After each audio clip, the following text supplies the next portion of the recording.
Hey there, this is Dana Arcuri, author, speaker, and wellness advocate, and today's topic is benzodiazepine tips during tapers, withdrawals, and beyond.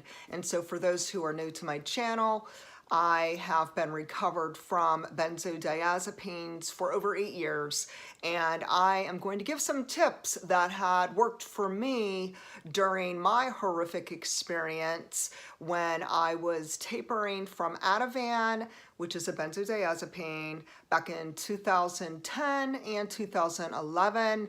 And then once it was January 2011, that's when the doctor in the hospital did a fast and furious taper in 4 short days.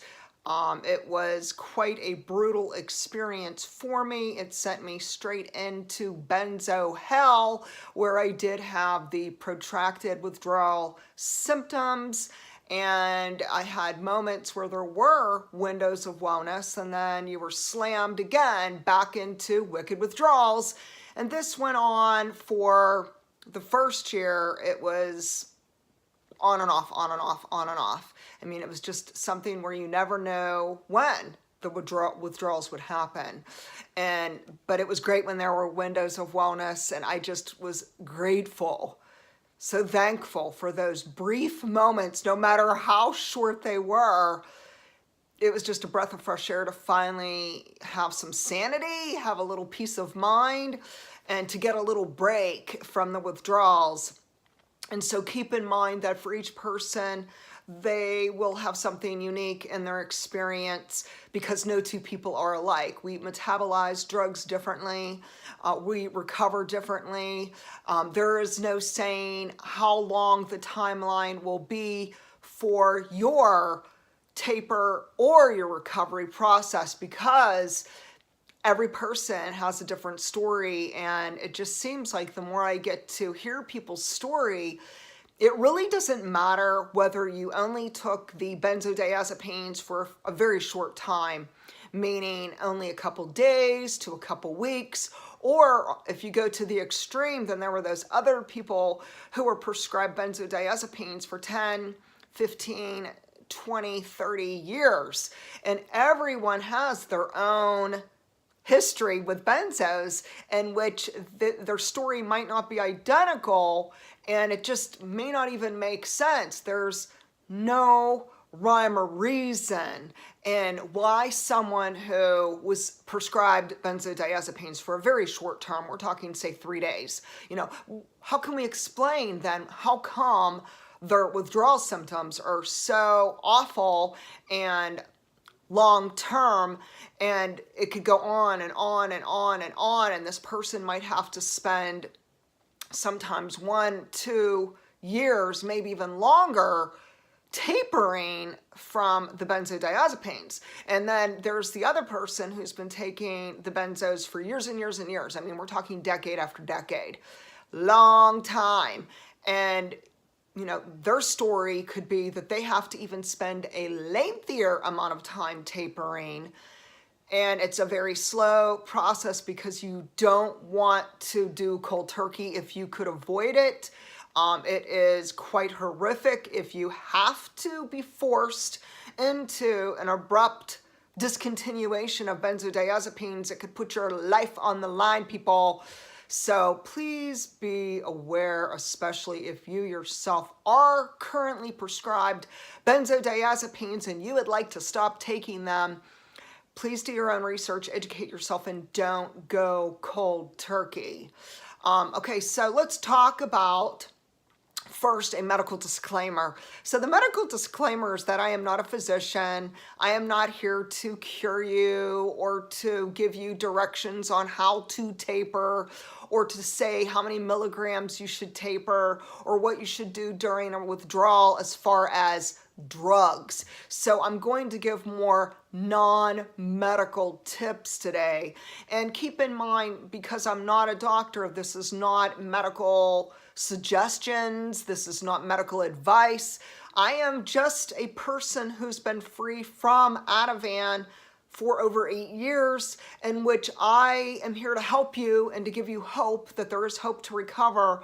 And these tips are to help you.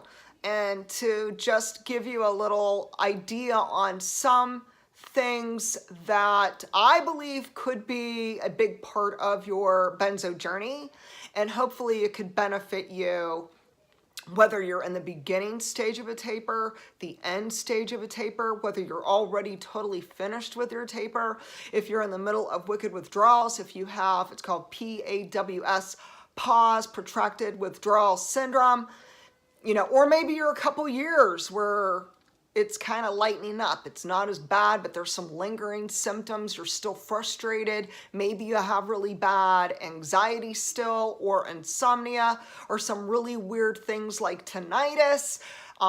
Understand that everyone does have their own symptoms, and just because some people had certain symptoms doesn't mean that you will have that exact symptom. So always use common sense that when people share their stories, it's their personal story. And so today, this is based off of my personal experience with Ativan and the different things I practiced back in the day in 2010 and 2011 during the worst of the worst of my benzo hell. Okay, so let's begin with number one, support. It is really crucial that you find some form of support because you are going through a very horrific experience, very stressful time, very dark season in your life. So whether this is your friends, family, whether this is your neighbors, whether this is something online, many people discover their family and friends just don't grasp what is going on. They don't understand. Therefore, they're not helpful. They can actually be sometimes more hurtful. You know, the whole blame game, the whole, if you didn't take that benzo, you wouldn't be in this position anyways. But we can't get caught up in that. You know, we can't sit here and worry about, you know, hey, it never would have happened if we didn't take the drug. You know, we need to just get over that. Let's forget about it and let's be realistic that, but we did take it. But we are going through benzo hell.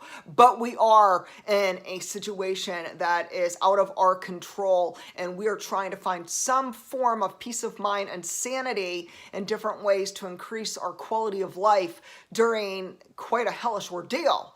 Okay, so understand that you may or may not have support from family and friends, even maybe your church. If you still work, it could be your work environment just doesn't grasp the seriousness of what you are experiencing right now. Therefore, it's really important that you find support in another way. And I suggest you consider online support, whether it's via social media. Facebook has a lot of different groups. Some are private, some are secret, some are more open to the public. I prefer something private. Why? Because I don't want my stuff all out there on social media, and neither do you. And this is quite an experience that the average person won't understand. Therefore, it is in our best interest that we choose a group that has confidentiality. It's very important that whatever goes on the Facebook groups stays in the Facebook groups. But it's great that there are these wonderful groups, say on Facebook or on other social media. Also, it's awesome that there's Benzo Buddies, which is another website geared for individuals and families of people who are in the middle of either their tapers, their withdrawals, or some point of a benzo recovery. Consider checking it out. Look up Benzo Buddies or look on Facebook for support groups that could be there to help you get through the craziness that you're getting through. Next, let's talk about something else, and I'm going to keep it real here, people. My family just did not know what I was going through. I was very isolated. At the time, my husband was out of state. He had been unemployed, lost his job, couldn't find work in our area. He had to leave our state to obtain employment. Where did that put me? Well, it put me in a very bad position because then, A, I didn't have much support from him. B, I was kind of winging it on my own because my doctor left the country for 1 month, and that kind of put me in a really bad way, if you can only imagine. And then, you know, family and friends just didn't understand. So I felt extremely isolated, but I could honestly say that when I found the Benzo Buddies group, that helped. And when I found the Benzodiazepine Facebook group, that also was just an absolute godsend. Just the one on Facebook, really, if I had to nail down which one, it is the one on Facebook. Unfortunately, they're no longer up and active. That's a whole other story. But the whole point is, for me, it was a struggle in the midst of hell, in the midst of hitting rock bottom, the dark times in my life where I didn't understand what I was going through. I never heard of benzodiazepine withdrawals. I never even heard of protracted withdrawal syndrome. I didn't understand any of it. So I had to do a lot of research. But in the meanwhile, when you're isolated and you don't really have the support you need an outlet.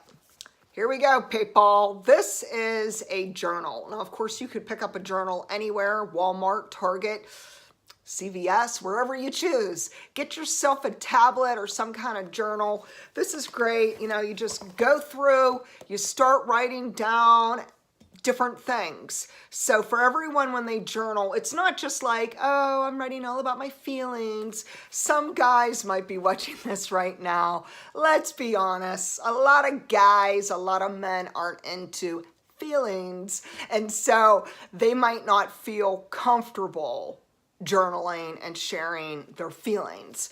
But what I'm saying is use your journal, okay? Use your journal. And here's the things that you're going to use it for. Other than writing down your feelings, and of course you don't have to if you don't want to, but I really think it's great to just release it. Release it into the world. Get rid of those horrible feelings. You're angry, you're ticked off, you're fired up. Go on, let loose on the journal. It's a safe place. And it's really an opportunity to try to find a way that is safe and productive to let go of those very, very negative emotions. And so what you want to do is you want to track your benzodiazepines if you're still taking them. Next, you would want to consider writing down the milligrams that you're taking also, and anything to do with the timeline of all that's happening with you. If you have doctor's appointments, therapy appointments, going to rehab appointments, admissions into the hospital, a discharge, write it down, take notes. Why? I'll tell you why. Because benzos fry your brain, people. And I'm not trying to make it sound any more horrible than what it really is. I'm just being blunt, and I'm just being very authentic and real that benzodiazepines do cause brain damage. There is definite information and credible documentation of cognitive impairment, Alzheimer's, memory loss, forgetfulness. There's just so much involved with damage to the brain.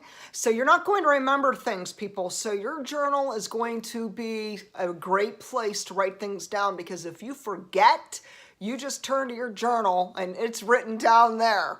And next, other than your taper, your dose, your doctor's appointments, hospitalizations, keep track of all dates. If you forget your doctor's name, keep track of your doctor's names and so forth. If you have suspicions of anything, I mean, at the time, I remember writing in my journal, okay, you ready? This is 1 month after starting benzodiazepines. I wrote in my journal, I think I'm having a problem with my memory. And I started sharing in my journal my concern. And I said, I don't know why this is happening to me. How come I don't remember my birthday? How come I forget my address? How come I can't remember my phone number and things that I should know? And it really scared me, because that wasn't like me. And If you're in the middle of a taper or withdrawals or even beyond, you're beyond in the recovery process, but you're still having problems with your memory and cognitive function, it is so important that you keep track of these symptoms and important things going on in your life, because then you have this journal to turn back to. I'm telling you, my journal was a godsend. My journal was part of the healing therapeutic experience to my recovery process, and I'm just a huge fan of the journal. Next is that this is moving on now, number 3.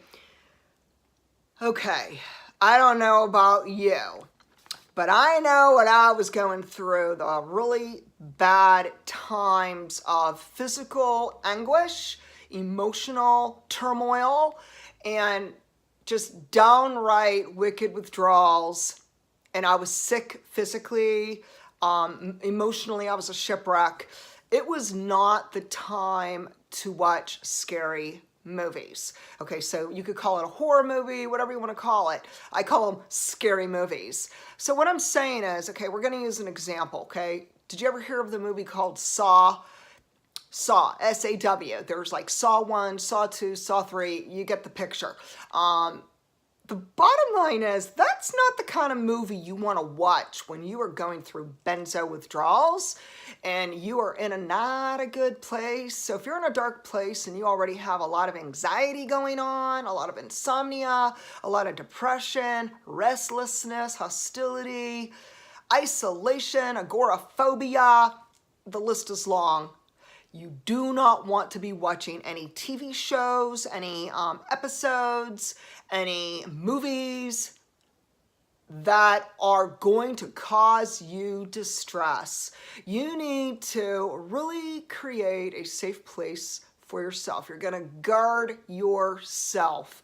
You're going to just almost put like a little hedge of protection around yourself and always be on the alert that if something is extremely upsetting for you, such as a scary movie or a movie that's blood, guts, and gore, high action movies, it might be adventure movies. It might be movies that are also distressful as far as death, as far as like something really intense, like someone was sexually assaulted or someone was diagnosed with cancer and they're dying and they're suffering.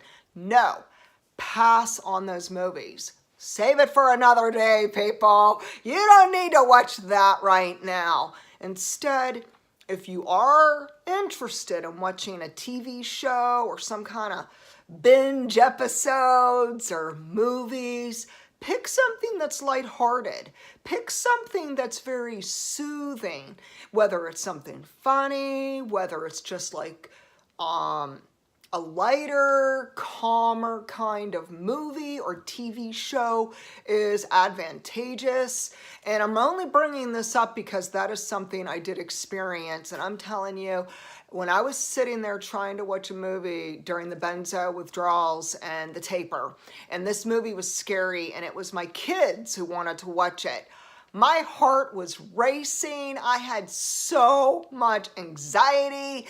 I had to get out of that room, go up into my bedroom, shut the door, and just take it easy and relax. It was just too much. So I'm only bringing this up because it is something that was a big deal during my taper and withdrawals and the recovery process, and I'm bringing it up because I think it might be a good tip for you. Let's move on now to number 4. Let's talk about the chill pill. People always say, hey, what are you doing? What are you doing now that you don't do traditional drugs? So during the worst of the worst benzo hell, I'm talking the very beginning of the benzo hell, when I was having like an intolerance to the drug, I was trying to taper the drug, then I was hospitalized, there was horrible chemicals added to the mix that were very toxic, which spiraled things out of control. It was just a hot mess and I needed help. So I reached out to someone who was 10 years free of benzodiazepines and I said, please, I beg you, just tell me at least one thing that helped you that could be something I could consider. And she said L-theanine. So here it is, people. Here's my chill pill. This is L-theanine. L-theanine is an amino acid. This one's called L-theanine with sun-theanine by Doctor's Best. It's the veggie caps. I prefer the veggie caps. Anything that's gluten-free. I prefer more vegan, pure, organic, non-GMO supplements. But this little chill pill is absolutely amazing. Let me tell you, this had literally saved me. I don't know what I would have done without L-theanine, because for me, I couldn't sleep. My insomnia was so intense that I was barely getting any sleep at all. I mean, I'm talking, I was lucky if I had 1 or 2 hours of sleep, you know, each night. It was really bad. And then my hours were upside down. So in the day, I would be sleeping, and at night I'd be wide awake. It was a mess. And so I needed to get back on track. I needed to get myself situated, and I was having such a hard time. I had such anxiety. The benzodiazepines did produce panic attacks for me. Now, prior to benzodiazepines, I never, ever in my life had a panic attack. So I thought that was interesting that I had something new crop up that never existed prior to Ativan and the benzos. So nevertheless, I followed my friend's suggestion. Hey, she was 10 years free of benzos. I looked to her as my mentor. She was a big help for me. And when she said, try L-theanine, you bet. I ordered that L-theanine fast. This is the brand I love. This is the brand I've been using now for 8 solid years. So this is still my companion. Still my companion. And why? Because even after 8 years, my sleep is still unbalanced. It's still not great. I still have times where I don't sleep well. And I mean, there are some nights where I'm fine and I go to sleep, but there's other nights where I can't go to sleep. Or I go to sleep for maybe 2 hours. I wake up and I have really intense insomnia and I can't go back to sleep. You know, when it starts going on 2 in the morning, 3 in the morning, 4, 5, 6, it's like, this is getting nuts. I need to do something. My body needs to rest, because when our body's resting, we're able to heal. It's much harder to heal if you don't sleep. Plus, it's very unhealthy. So I would take 2 capsules of L-theanine at night before bed, and it would help me sleep. Now, if I was having a day where for whatever reason something was happening in my life that was producing a lot of anxiety, a lot of stress, and a lot of turmoil, I would take only one L-theanine on those days. And the difference between taking one capsule versus 2 capsules is that the 1 capsule just kind of takes the edge off. It won't knock you out. You could still function in the daytime if you needed to go somewhere, if you needed to do something. You're safe with just the 1 capsule. If you take 2 capsules of L-theanine, I suggest doing it when you know you're home, you will not be going anywhere, and you are able to go to sleep. So the 2 capsules to me is more for sleep, and the 1 capsule of the L-theanine is more geared towards just calming you down. Because when you are revved up with benzos, all hell breaks loose, people. And, you know, you start getting negative thinking. I call it stinking thinking, where you just keep having these thoughts racing through your mind and around and around and around, and you just have horrible thoughts, and you just can't seem to stop those negative thoughts. So L-theanine was a big help. I'm telling you, it's been 8 years. I still use it. I can't say if it will or won't work for you. And once again, do your own research. I'm not giving any kind of medical advice. I'm just saying what worked for me.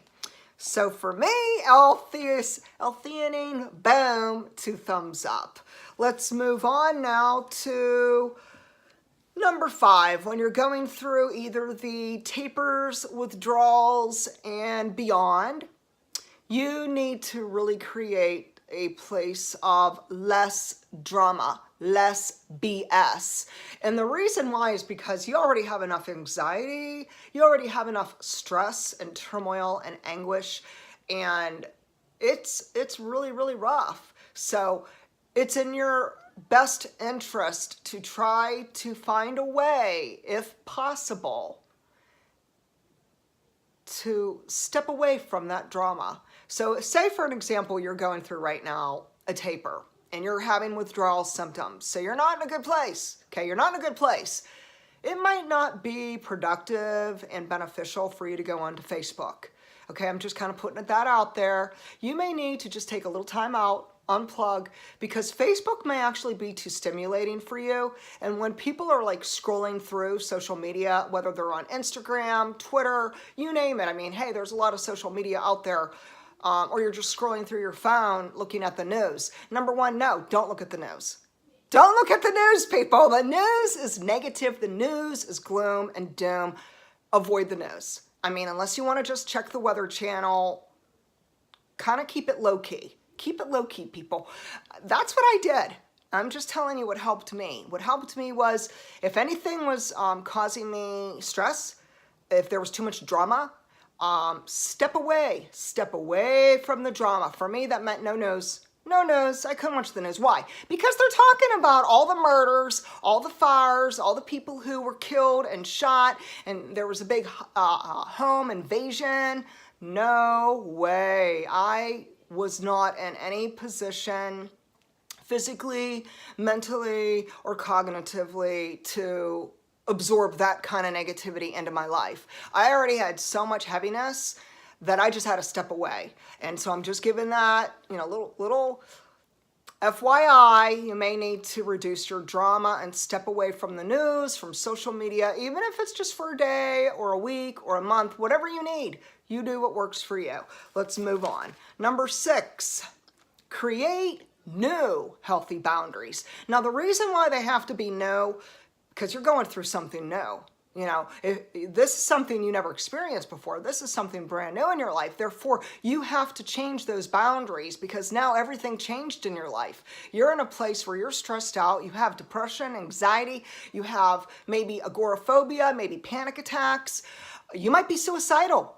Therefore, you need to find ways to create healthier boundaries with the people who are in your life. So whether it's your siblings, whether it's, a spouse, whether it's your own children, in-laws, you might need to tell the in-laws, love them from a distance, people. Love them from a distance, okay? Because sometimes family is not always helpful. And there are times that even when we create boundaries, there are times our family and friends overstep our boundaries. They just don't care.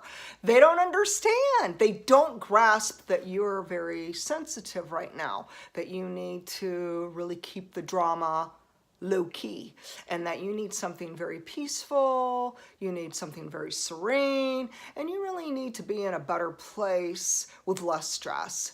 And that's why it's really crucial to form boundaries, which leads me straight into the next one, which is number 9. And that is, I take that back. That's number 7. And that's you need to say no. You need to say no. You don't have to use excuses. You don't have to give people explanations. You don't have to feel guilty. Learn to say no. And I'll tell you why. Because people won't understand that you're going through benzo hell. They might invite you to a graduation party, a birthday party, a Christmas celebration, Easter. I mean, think about what's coming up. We have Easter coming up. We have Memorial Day coming up. 4th of July coming up. People, stay away from the 4th of July fireworks. Why? Too noisy, too stimulating. It could cause you a lot of stress. Now, I'm only saying this because this is my experience. Once again, I had to learn to say no.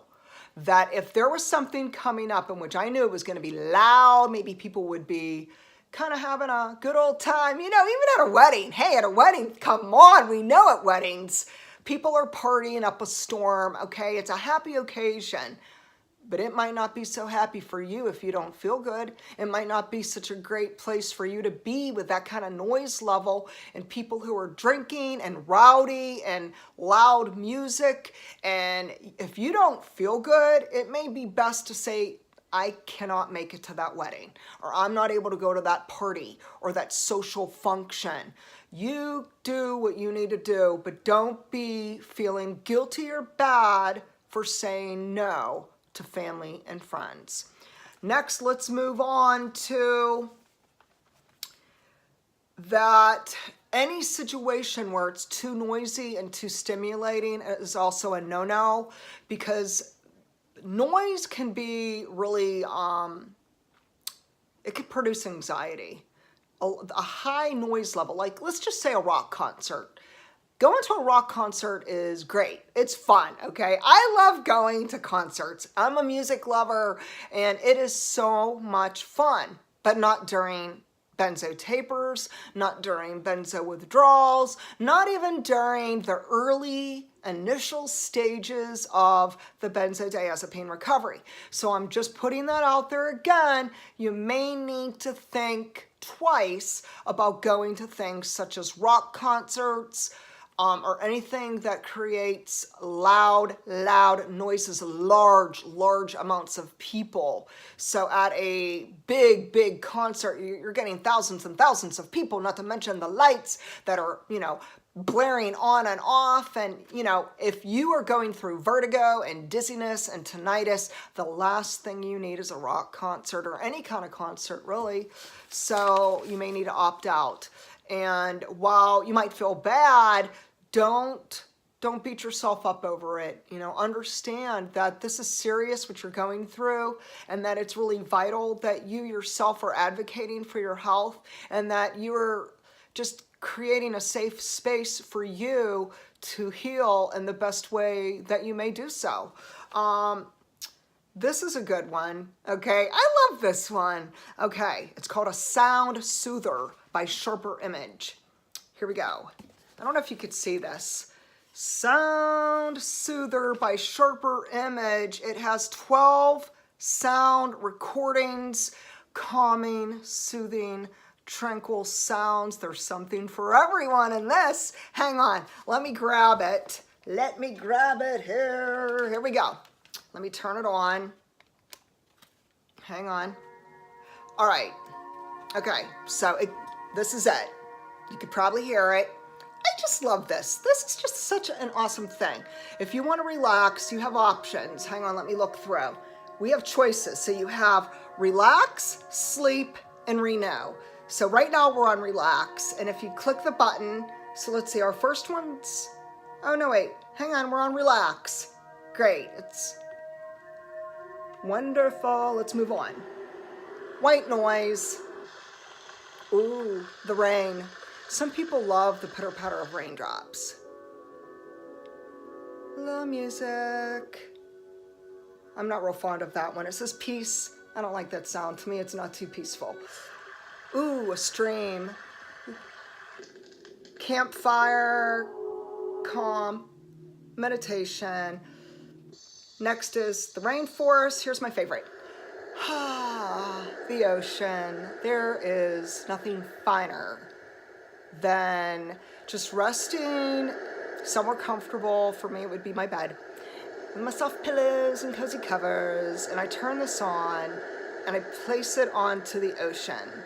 So I'm listening to the ocean waves, and then of course you can make the sound softer, or you could turn the volume up and make it louder. But the whole point is that you have a certain, tool. This is a tool to use for your recovery with benzodiazepines.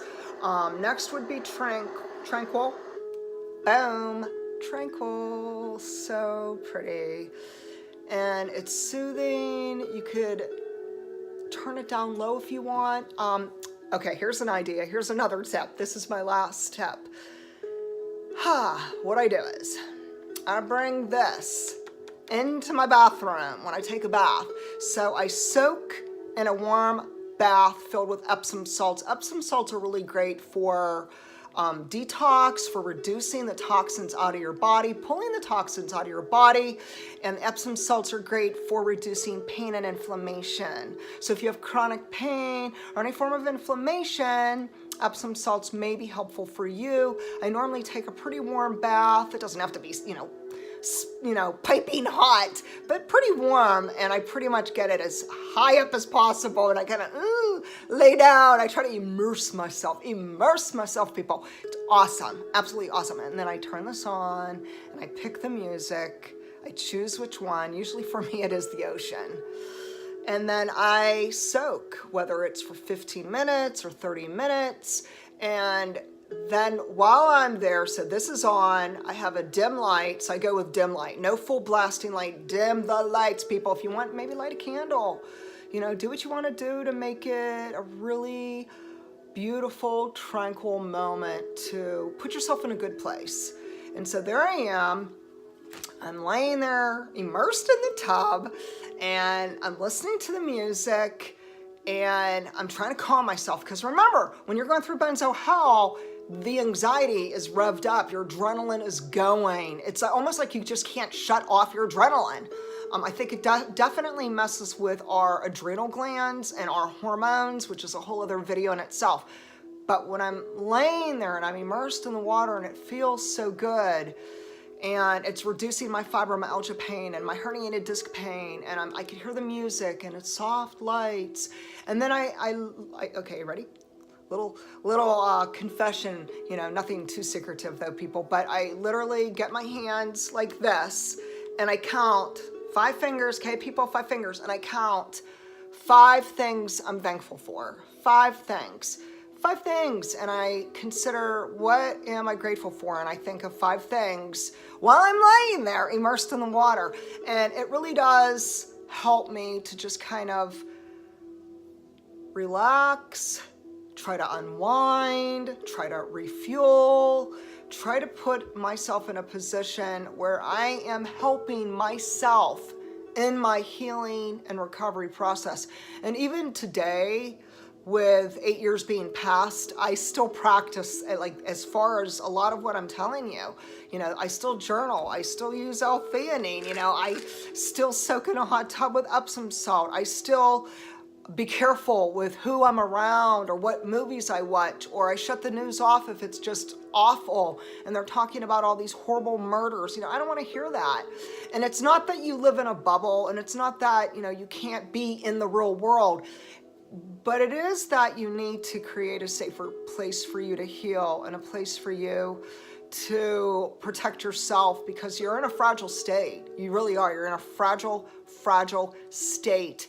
And so I understand what you're going through, no matter what season you're at, what phase of the benzodiazepines you're in. So whether it's the beginning, whether it's the tapering, whether it's the withdrawals, whether it's a couple years or even longer off of benzodiazepines, I hope today that these tips were helpful for you, and I pray for you to get well. You may consider checking out my website at danaarcuri.com. Thanks, and God bless.